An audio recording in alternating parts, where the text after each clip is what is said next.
I think it's a pretty common trajectory. Like in your 30s, priorities, like conflicting priorities, start pulling you in a bunch of different directions, and then sometime later, you really, I mean, some people call it the midlife crisis, but I have really come to view it as a gift. Like you really start assessing what is important because, like, this is the back half, right? Like we got to make this mean something, and I'm not myself unless I'm making gross riffs.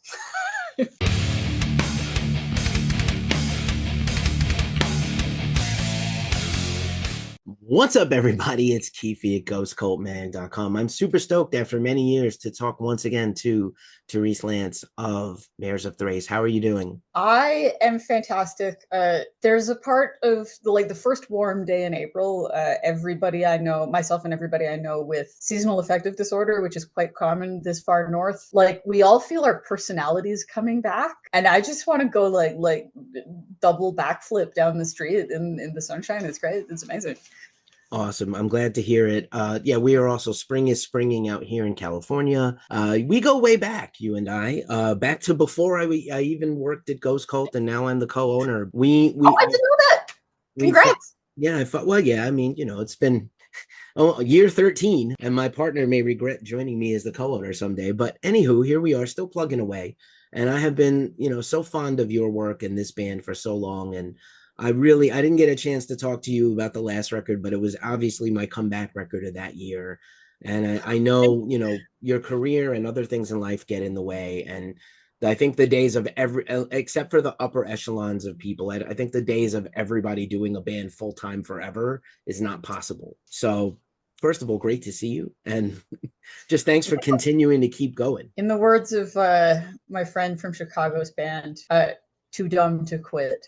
No, that's that's actually more glib than I'd intended. I did take a good long time off. For a moment, I was like, will I feel like a bit of a goofball returning to music like at this point in life? But the funny thing is, so many of my peers are also doing the same thing, and so I think it's a pretty common trajectory. Like in your 30s, priorities, like conflicting priorities, start pulling you in a bunch of different directions, and then sometime later, you really, I mean, some people call it the midlife crisis, but I have really come to view it as a gift. Like you really start assessing what is important because, like, this is the back half, right? Like we got to make this mean something, and I'm not myself unless I'm making gross riffs.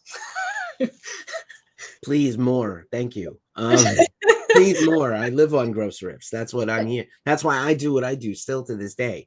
And I also am randomly back in music, like after a very long hiatus where I never thought I would do music again, even just as a side thing to enjoy myself. And I it was very liberating. I was like, oh, I forgot what this feels like. This is with people making music with people I like. This is weird. Isn't that just fantastic? And Yeah. if anything, I appreciate it more now because of the break. Right, of course. And also no one could have blamed you.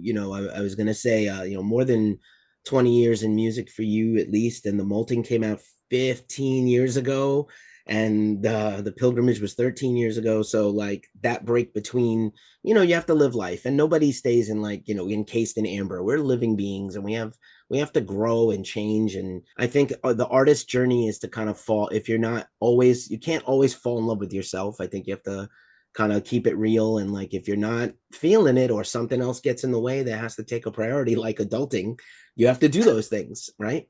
I am actually pretty proud of, like, this is a fun era where my day job and my music stuff and art stuff actually get to support each other.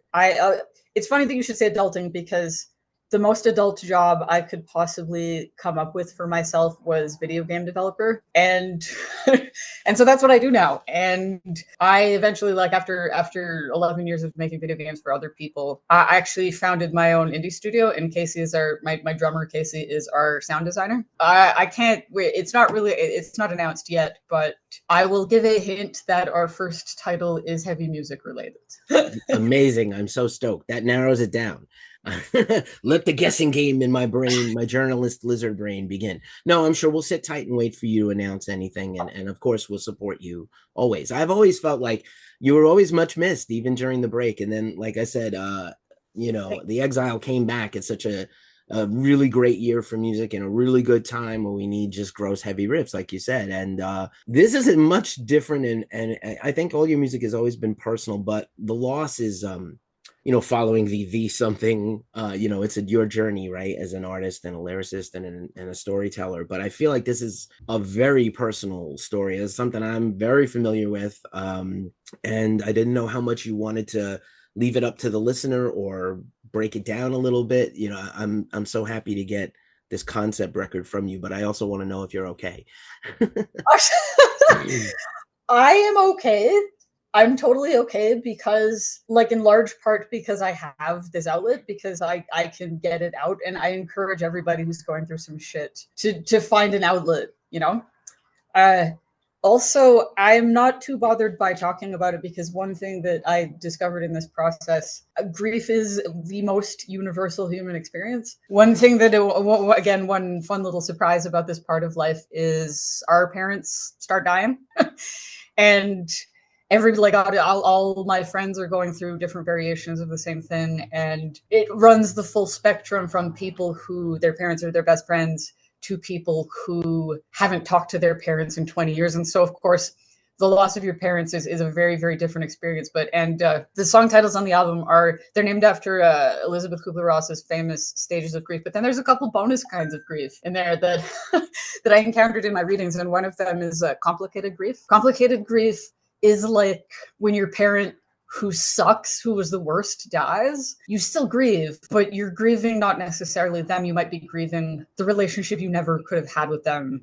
Like the opportunity to have like a mom or a dad that you never had, like you're grieving, etc. And I've had a lot of friends, like everybody's so afraid to be vulnerable and to be real. But the more real I've found I am about this, everybody around me was just desperate for a chance to go, oh my God, me too.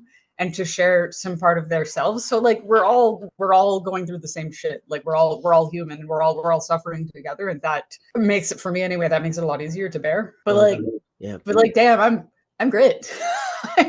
Good. Yes, thank goodness. But like, I also appreciate this because this is a topic very close to me. Actually, I was going to say the real surprise, not just the great opening track, but the anticipatory grief is something I've felt several times. And then the actual grief happens and you're like, I don't even know what, I can't even cope because I've been grieving for so long before the grief was actually in me, it was pre-grief. I don't know, but it's such a good, pre-gaming my grief at the bar, at the crack house. I don't know. Anticipatory grief that was another one of the kinds of bonus griefs. If anybody listening to this is not familiar, it's when you see the loss coming a long way off, and exactly as you said, you pre-grieve it. And many, many people have said that it's much worse than the real deal. And that's actually why it's the first track on the album, and it's also why it's the heaviest track on the album. Noted. And also very apt for a game designer to have a side quest in the story.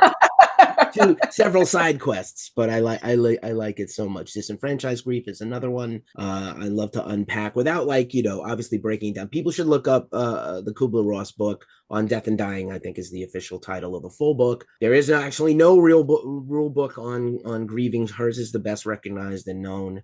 But I think, if you've lost someone personally or close to you, or the whole world went through a psychotic break where we had a series of just gaping wounds in humanity, and people you hadn't thought about passing away, people you loved passing away, just crazy. But I'd love to hear about disenfranchised grief also before we talk a little bit more about music. Disenfranchised grief, this is an interesting one. It's when you're grieving something that you shouldn't, and I'm putting this in air quotes, you shouldn't be grieving, you're not supposed to. This can be like, I've had friendships end and I mourned it worse than a breakup, I've had people realize, I've had people come to the end of a career and realize that it was not working for them anymore. They grieved that enormous part of their identity. Disability is another one that I think, again, that's something every single person just about is going to be staring in the face sooner or later. Like the loss of ability, that's definitely something to grieve. And I guess one thing that I wanted to say with this record is it's all real. It's all, if you're going through this shit and you keep telling yourself I shouldn't be this broken up about it, like if you, I had a friend who had to call in sick for a few days because he was so fucked up over his cat dying, and he felt so bad about it. He was like, it's just a cat. Like nobody at work is gonna like listen to me. Like fuck your coworkers if they don't.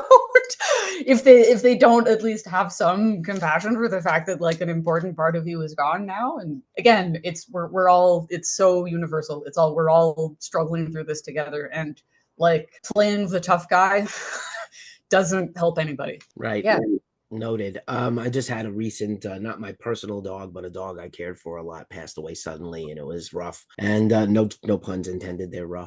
I think anybody that's ever had a pet that is almost like a family member, it can be, you know, equally as jarring and painful as a close human loved one. And maybe pets are better than people. I think also shock, denial, and anger are so potent that usually usurps the other. Like it takes so long to get out of your system, at least for me and some other people. And definitely denial is one I've definitely dealt with. So do you have a personal one of these that in the general sense, do you have a personal one of these that you identify the most with? I was raised by my mom is from, like, my mom grew up in a one-room shack in poverty-stricken urban Manila in the Philippines. So she grew up a tough guy, and she raised me to be a tough guy. So, you know, tough guys, like, they don't let on to anybody that they're suffering, and they get over things quickly. I am actually trying to unlearn that now. Like the only way to really heal is to really go through all of the stages and just let yourself go through it. Like, don't try to hurry yourself out, or like, I mean, most people, you referenced a crack house earlier. Coping mechanisms, like most people try to suppress feelings, especially feelings that they feel they shouldn't be having, with whatever your coping mechanism of choice is. I don't I don't drink anymore, but work was one of mine. Work and like going like crazy obsessive and like various hobbies is another one, like completely unhinged shit.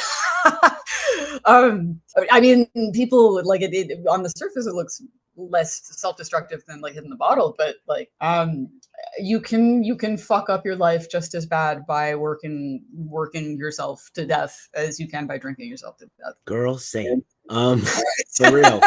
Workaholic here, and it's definitely like avoid all my problems by head down for 10 hours a day. Oh yeah. Now let's, like, the music, obviously, you know, Casey is back, and you've been in other bands together. This record, I like the journey. This record's, I think, a little more adventurous maybe than The Exile. I think there's a lot of peaks and valleys, which helps tell the story sonically. And it's just, like I said, just gross heavy riffs that we're just going to hashtag that. And but also like great drumming and really like powerful emotional dynamic shifts that I think are going to really grab people and, you know, even give a bigger platform to your voice. A big difference between The Exile and The Loss is that The Exile was written when I lived in Halifax, which is just north of Maine, and Casey still lived here in Calgary, which is just north of Montana. And so we had no intention of ever being a live band again. We just wanted to kind of like fart the record into the universe and then just like call it a day. But like one thing led to another, and like this, like I was not thinking about playing stuff live, so I was like I was writing riffs that were more ambitious than usual, and I don't ever have to play this live, so I'm not going to worry about it. Whereas, and then we wrote it, like I just wrote my guitar riffs like alone in a basement. Whereas with The Loss, we wrote everything together, and there's so much more of Casey in it, and like I love it so much more because of it. Like I do not fucking get the auteur mentality. For me, so much of the joy of creating any kind of art is the collaboration. Like it's other people's ideas that I would have never thought of. And yeah, nicely done. Casey's background is there's definitely a big Venn diagram overlap of our musical interests, but Casey is very he's much like more like techie proggy than I am. I'm like, but one chord is plenty. Like just one gross chord is fine. He's more he's more of the like, he works the tech angle a little, but we agree we meet at botch. Botch is where like we converge. Oh, is that also a pun? Converge? Anyhow, no. dad jokes. But I also know you like Converge because I saw you. You know, I've seen you live, and who doesn't like Converge? Most everybody likes them, with good taste and sense. But yeah, I think there's also some very adventurous guitar stuff on here. It's not just like pounding riffs. I think there's some beautiful stuff in there that you put in that I has always kind of seeped in here and there, whether it's clean guitar or some very cool like dirty open chords or things that give layering. So, and I think you took a lot of chances vocally too. So I didn't know if that was also on purpose or just lent to this material better. I've never been in a band with a really really strong singer who could really nail harmonies before. In case I'm gonna lightly embarrass him here. He has the prettiest voice I've ever heard, and so sometimes it's fun to like do the classic Beauty and the Beast metal vocals formula in which he is the beauty. um, but I do really like vocal harmony. So now that I have somebody who can pull them off live, it's really really fun. Like we leaned into that quite a bit here, and we do it live quite a bit too, and that's really fun. So yeah, there's a lot more clean vocals, and there's a lot like the clean vocals are a bit more load bearing than on previous records. Right on. I think every drummer is a frustrated lead singer in disguise anyway. In my personal experience as a singer and a bassist. So everybody behind the kit wants to be in front of the stage. Every one of them. That's their personality. If they could only sing, and some of them can, and some of them can't. But it's cool. Um, and I love that you said techie proggy right about Casey's drumming. I think there's the contrast between like where the vocal parts come in, and then there's like just an insane death metal part or a blackened death metal part that I really like hearing blast beats on this music. Like it's a treat. We both Another thing we both are in hard agreement on is we both really really need dynamics in music. Like if anything is all the same feel or the same tempo all the way, all the album through, or even all the song through, we both get bored. So that's great. So we both so I once likened being in a band with Casey to, you know how tigers at the zoo, they're like very intelligent and complex creatures. So in order to keep them from getting bored and destructive, you have to give them like enrichment activities. Like you have to take a hamburger. This one zoo took a empty pumpkin, like a pumpkin, and stuffed it full of like raw hamburger meat, and just let the tiger roll it around its enclosure. And I've often joked that Casey is the tiger and my songwriting is me stuffing a pumpkin full of raw hamburger for him to roll around his enclosure so he doesn't get bored. That is amazing. Wow. I no notes. Perfect. 10 of 10 analogy there. Yeah, I'm thrilled to hear that. And again, I really think this is the very powerful record for the early part of the year here. Since you are talking about playing live again, I'd love to see this entire thing be performed in one go as a piece. I don't know if that's in the works. I know you have a whole years of material and you haven't toured a lot, and people probably want to hear the older jams. We play the old shits. One square guy in the back of the room with his arms crossed yelling, play the old shit and shouting out song titles. But I think this, obviously you have a concept record and your brain starts to percolate. Like I would love to see you stage this or something. I have actually thought to it's funny to say that because I have thought to myself, would people actually want to hear us play this whole thing? Probably not if like we're on tour and it's like a Tuesday night in Nebraska or something. But personally, I like to play like a half-hour set. I love not outstaying my welcome. Right. It's not bad advice, to younger musicians. Like, get a very good, it's like a comedian, get 5 good minutes. If you're a band, get 25 great minutes and leave. Oh, yeah. Yeah, absolutely. We do we have a 6-week US tour with a pretty major headliner coming up. It's just every single fucking day somebody texts me, "Oh, did you hear this horror story that happened at the US border?" And so, I mean, there have certainly been questions like, "Are we still going to do it?" But like, yeah, we're going to try. Yeah, my fingers are crossed for you. I'm on behalf of all Americans. I am really truly sorry to all our fam up north and down south and everywhere else. A lot of bands, we've been talking about the impact of global relations in America. Unfortunately, that I think you're going to see the price has gone up tremendously. The visa prices, last minute visa questioning, cancellations. Obviously you've been a visitor here many times and we'd love to have you back. I know as a fan, I want to have you back, but hopefully it goes as smooth as possible. I've had my share of border run-ins myself going each way because anyway, long story for the time. I have a strong policy regarding this that I believe in solidarity with American people who are going to be suffering because of this.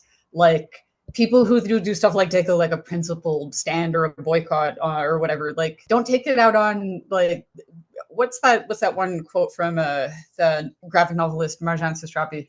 Canadian people and American people are very similar, and we are not our governments, and our governments are very similar, but we have stuff in common with each other, just not our governments. So I would never take it out on other cool people who like gross riffs. That's what I'm trying to say.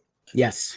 Yes. And the same goes, both ways. Like obviously, look, like Canadian businesses will also be impacted. Granted, you guys make more stuff than we do, but like absolutely, businesses are being crippled and it sucks. And there's no reason for it. It's like if there was a reason for it, I could get behind a reason for things, but this just seems nonsensical and set to ruin our economy. So awesome. Luckily we have music to fall back on. I just have a couple more for you. This has been such a treat for me to get to see you and talk to you again after many years. And like I said, before Ghost Cult even, I was following the band and saw the band live when I lived in Boston and other places. And I think the industry has changed a lot now. I was personally surprised that vinyl would ever make a comeback, and I'm so thrilled. It's so cool. But what are your feelings about like now? I don't remember if your earliest records were ever out on vinyl, but I would imagine this will be. The Molting is still not out on vinyl. I am sorry to say that our current label would have done it, but in one of my like inter-country moves, the masters have vanished, which is the dumbest problem I've ever had.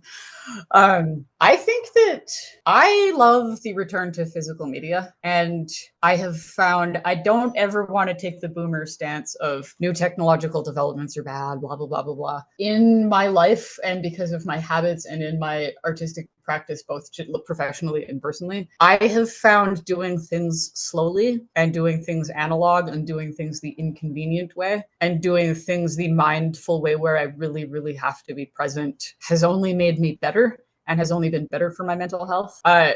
Actually, one of the many things that the loss is about the loss of I was a little melodramatic at the time. It wasn't as bad as I was expecting, but it was the loss of my career in illustration to AI. And I was so disgusted at how quickly companies that I wanted to work for jumped on the fire all of your human artists and hire robots instead. How quickly they jumped on that train, and how some bands who could have afforded the best human artists in the world started making their album covers with AI. So I was like, out of spite, I was like, I'm going to make our album cover the most analog way possible.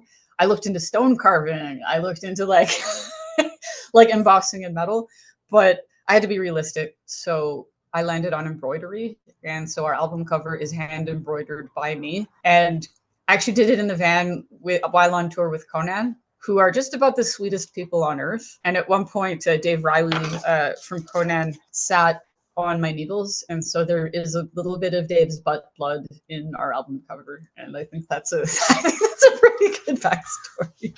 Yikes. But to actually answer your question, fuck yeah, analog. Fuck yeah, analog. That's like, it's just like a piece of something tangible and real in an era where everything is this disposable commodity that like has 3 seconds to get your attention, and then the Instagram algorithm gets it down the road. Like all this shit is precious, and I feel like I never appreciated music so much as when I was 12 and I had to save up my allowance and go buy a CD at the CD store. Nice. This record album artwork is fantastic. I was just looking at it again. And yeah, just I look forward to holding this thing. A shout out to Artifact Records, by the way. I'm a huge fan, everybody knows, and many of my favorite physical packages have come from them from across the world to my mailbox. Beautifully shipped, beautifully laid out, amazing care and details, and they've always been a very solid label. So thank you again to Artifact. Thank you again to Looters PR. I always try to end these with a wild card, and so I've picked a fun one for you. Wild card question, which is, what is your favorite video game of all time as a player? There's a 500-way tie. I can name a couple recent ones that like that. There was a minute where I was contemplating quitting the industry because for much of the same reasons for much of the same things, like same themes I've been talking about. Like I've worked on some games that were a coworker of mine calls it cynically designed. Like they weren't designed to be fun. They were just designed to be addictive and extract like microtransaction money from people. And so Some recent video games that made me not want to quit, like that made me want to stick around in the hopes of making something similar. Disco Elysium is a really good one. Are you familiar? I don't think so. If I go back to gaming, I'm never going to leave the house ever again. Oh no, I I'm almost one don't of want to those tell people. you. No, I get it. When we get into something, we go hard. I get that. Disco Elysium was made by this weird team of people in Estonia who had never made a video game before. On the surface, it's like this alcoholic, self-loathing cop in a slightly alternate reality of like a alternate universe, like post-Soviet Eastern Republic in the 80s, wakes up naked and the voices in his head are talking to him, and there's a corpse hanging from a tree in the yard, and that's where it starts. that's where it starts. Well, shit. maybe they're not okay. Oh no, he's not okay. He's not okay. Yeah. Again, like any art where you can really you can feel the existential weight that was on the creator's mind at the time instantly hooks me, and you certainly could with that. Right on.